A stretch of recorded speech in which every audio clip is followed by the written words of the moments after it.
और अब आपको बेहद चौंकाने वाली खबर बताने जा रहे हैं। सऊदी अरब के रेगिस्तान बर्फ से ढक गए। कई इलाकों में जबरदस्त बर्फबारी हुई। सऊदी अरब के इतिहास में ऐसा पहली बार हुआ है। आखिर क्या है इसके पीछे की वजह, इस रिपोर्ट में जानिए।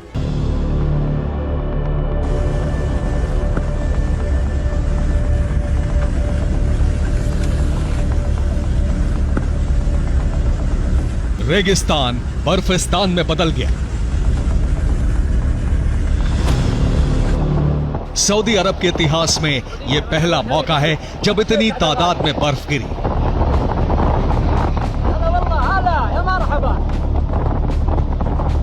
दूर तक रेत ही रेत दिखती थी, अब बर्फ ही बर्फ दिख रही है।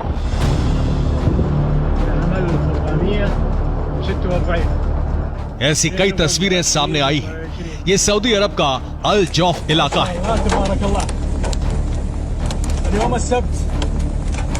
जहां रेत के टीले पूरी तरह से बर्फ से पट गए हैं। सड़कों पर कई फीट तक बर्फ जम गई है।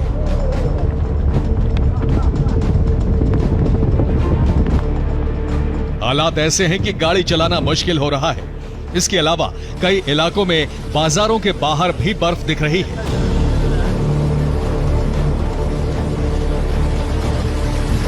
इस तस्वीर में देखिए, दूर तक सिर्फ बर्फ दिख रही है, रेत उसके नीचे दब गई है।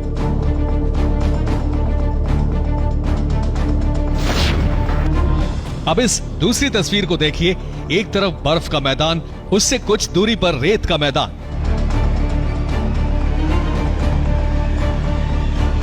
अब इस तीसरी तस्वीर को देखिए, रेत के मैदान में घूमने वाले ऊंट बर्फ के मैदान में घूम रहे हैं।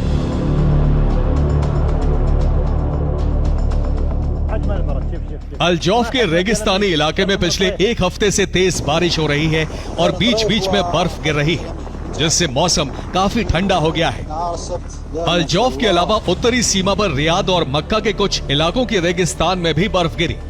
अब सवाल उठ रहा है कि सऊदी अरब के रेगिस्तान में इतनी बर्फ क्यों पड़ी।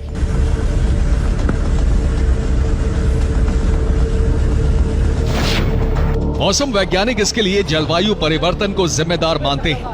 इतनी ज्यादा बर्फबारी अरब सागर से ओमान तक बने लो प्रेशर सिस्टम की वजह से हुई है।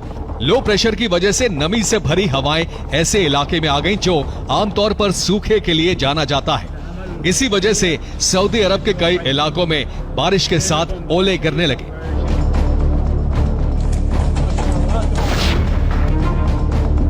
ऐसा नहीं है कि सऊदी अरब के रेगिस्तान में बर्फ गिरी है। कुछ साल पहले ही सहारा रेगिस्तान के एक शहर में तापमान -2 डिग्री तक गिर गया था, जिससे बारिश के साथ बर्फ गिरी थी। अब सऊदी अरब में ऐसी घटना हुई है, जबकि कुछ वक्त पहले यहां बाढ़ भी आई थी। Bureau report, TV9 Bharat.